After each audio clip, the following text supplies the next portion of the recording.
Hello, this is Matt on the Moon Lambeau channel. David Schwartz, who is Ripple's CTO and co-creator of the XRP ledger, has publicly stated that he has now sold 80% of his XRP holdings, approximately. Now, before anybody out in the fringe of the XRP community or any Bitcoin maxi trolls start shouting about Ripple executives dumping XRP, you might want to reserve judgment before you get the full story here, because it's not going to be what the vast majority of you are thinking is the case here. And also, there was this story from AMB Crypto titled, Ripple's CTO claims Bitcoin is doomed to fail its, quote, most important mission, end quote. And I'll be starting with that story. But I do want to be clear at the outset that I do not have a financial background of any kind. I am not offering financial advice, and you should not buy or sell anything because of anything that I say or write. I'm simply an enthusiast who makes YouTube videos as a fun hobby, just a regular dude, and it's about Ripple typically and XRP and crypto-related stories. That is all that's going on here, though. So into this first piece here. With a market capitalization of over $900 billion, Bitcoin, the world's largest cryptocurrency, has secured acceptance among several mainstream investors and companies. However, it would seem that Ripple CTO David Schwartz doesn't share the same degree of optimism. Now, I'm going to share my opinion along the way, and I do not believe that is accurate. The piece at the end there about David Schwartz not being optimistic about Bitcoin, I do not agree with that. He's stated time and again that even very recently, that he thinks he thinks Bitcoin works just fine as a store of value. All right. So anyway, during a recent interview with Tech Radar Pro, Schwartz suggested that Bitcoin is doomed to fail its most important mission. According to the Ripple executive, over the past decade, the cryptocurrency has failed to, quote, deliver a system whereby people can transact freely with one another without the involvement of any intermediary, end quote. And so that's accurate, what he stated, and it's accurate, the way that AMB Crypto is covering that. He did say that, but that's just an acknowledgement of reality. Is anybody, other than people like really seriously on the fringe, is anybody actually using Bitcoin in place of fiat currency today? Like, that adds friction to your life. Who the hell is doing that? Maybe if you get some layer 2 solution, like Lightning Network, if that ever actually functionally works, and that's an if, okay, maybe then.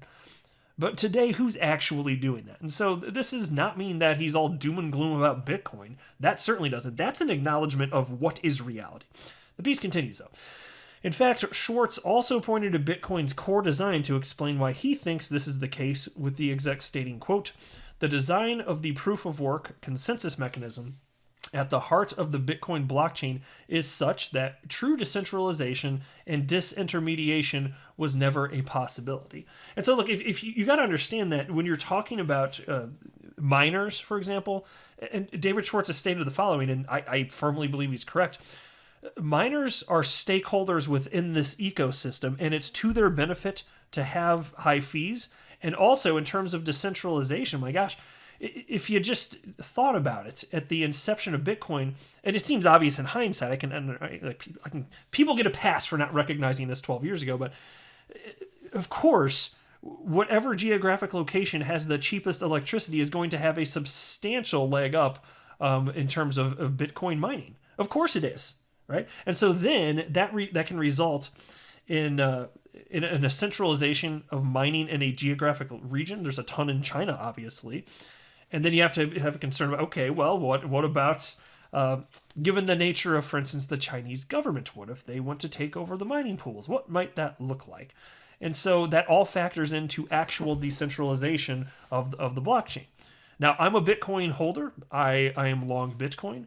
And so, and David Schwartz still is a Bitcoin holder. Used to have a lot more, as you'll see in just a moment. But just acknowledging reality like this does not make me some sort of anti-Bitcoin person, and that is also true of David Schwartz. Just an acknowledgement of what's actually going on here. And then the piece continues.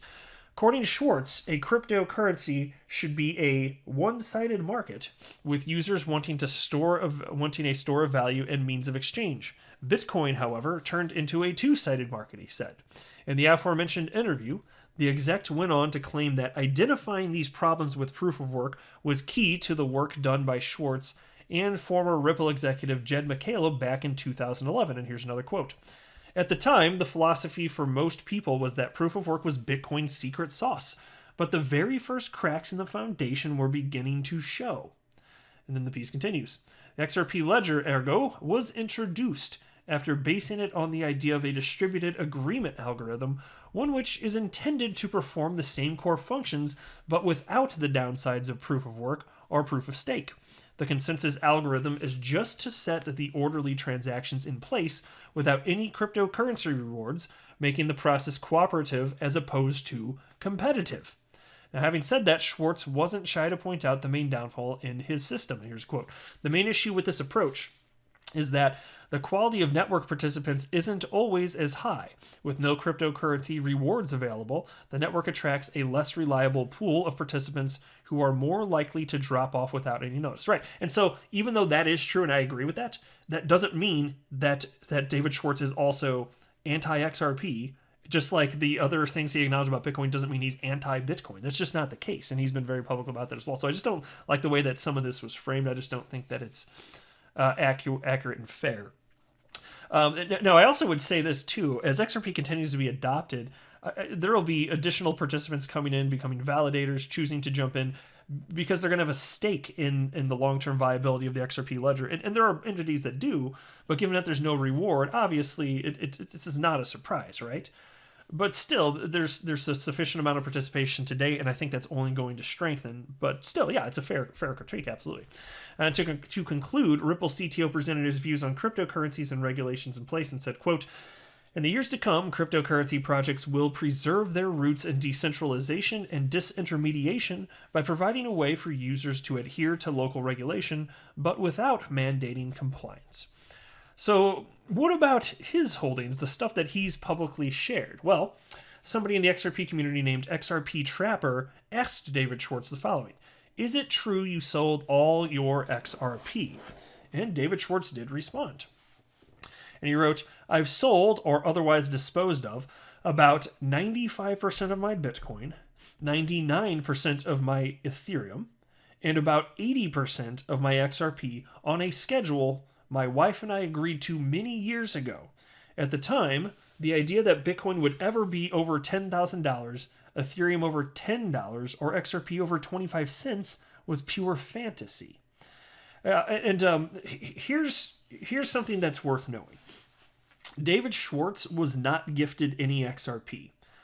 There may have been an opportunity, I don't recall the specifics around that, or he may have spoken about that, but even if so, he didn't want it because, of course, you know, like as much as we are, let's say, dissatisfied with the stance in the United States federal government in terms of regulatory clarity surrounding XRP and the crypto asset class, it was even more uncertain back in these days.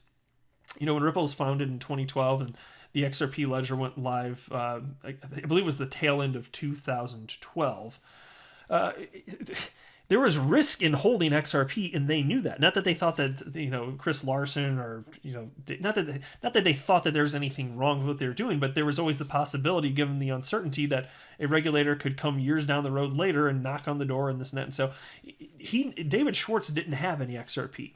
He purchased a bunch of XRP on the open market. I don't know what he paid, but most of the time in those early years, XRP was fluctuating around somewhere in the range of about half a penny. And I actually do know how much he purchased because he publicly stated it once before. I guess I'll hold back on sharing that in this video, but I do know how much. And also, at some point, somebody in the community found his personal wallet, so I know how much he had. I guess I didn't check it before recording this video, admittedly, but somewhat recently I did see it because somebody in the XRP community was talking about it, and I didn't highlight the address or anything. I just was like, well, that might be a little bit too in there, even though people are talking about it. But I did look. I was curious. And as far as what he stated about holding about 80% of what he initially held, That checks up, because I know if the number that he stated he initially held many years ago, and it was in this interview, mind you, it was before the 2017 rally. He stated, well before actually, he stated how much XRP he held, and yeah, it's more or less in that neighborhood, about 20% of that remaining. So I certainly believe that I don't think he would have lied anyway. I'm just saying, like, I happen to have seen that. But he purchased that with his own money. He wasn't gifted it. And so if he wanted to take on that risk, and he did, along with his wife, they made that decision. And then if he wants to de-risk at any point in time, that's fine. So all these crap claims that, and I've seen some of them about, David Schwartz being one of the executives just dumping along with the market, screw the XRP investor. No. He's just an XRP investor himself and holder.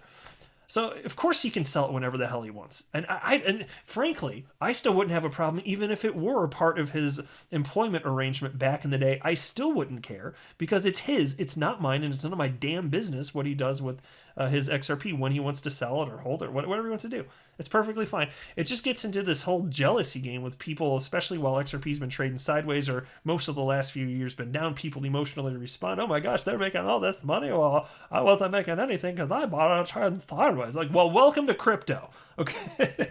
It's not that they didn't do anything wrong. My gosh, it's okay to adjust your risk as the price of the asset that you're holding becomes too big of a percentage of your portfolio.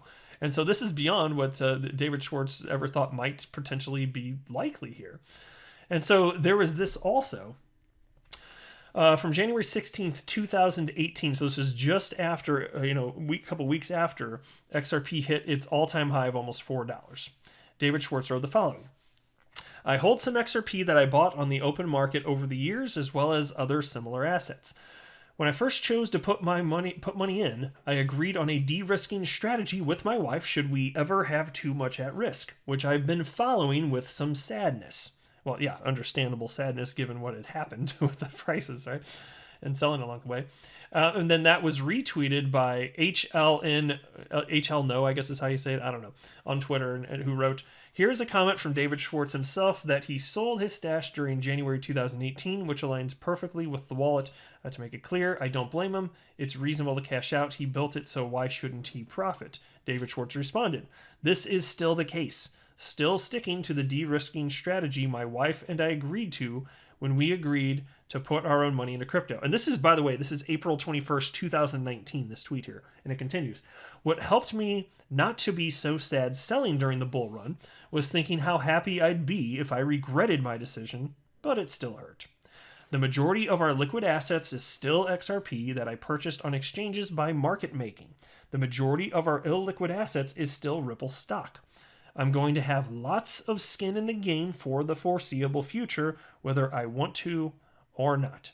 Yeah, and he has stated also, there's another tweet here where he noted, he wrote, verbatim, I'm naturally very risk averse and have been put in a position I wouldn't normally choose. And so with him working at Ripple, and then the valuation of Ripple going up, and he holds some of the stock of Ripple, the company, even though it's still private. And you can buy Ripple, the company, actually on secondary markets if you're an accredited investor. So anyway, he does have that, which has increased in value quite a bit. So that makes it an uncomfortable percentage of his portfolio, along with the fact that the price of XRP has been increasing compared to where he purchased it, probably around half a penny.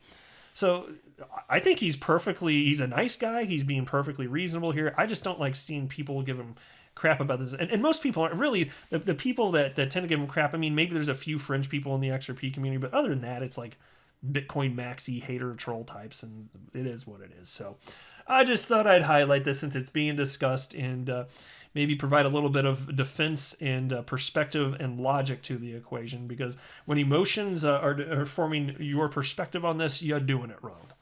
I'll wrap up there, though. I am not a financial advisor. Do not buy or sell anything because of anything I say or write. That would be a very, very, very bad idea. Until next time, to the moon, Lambo.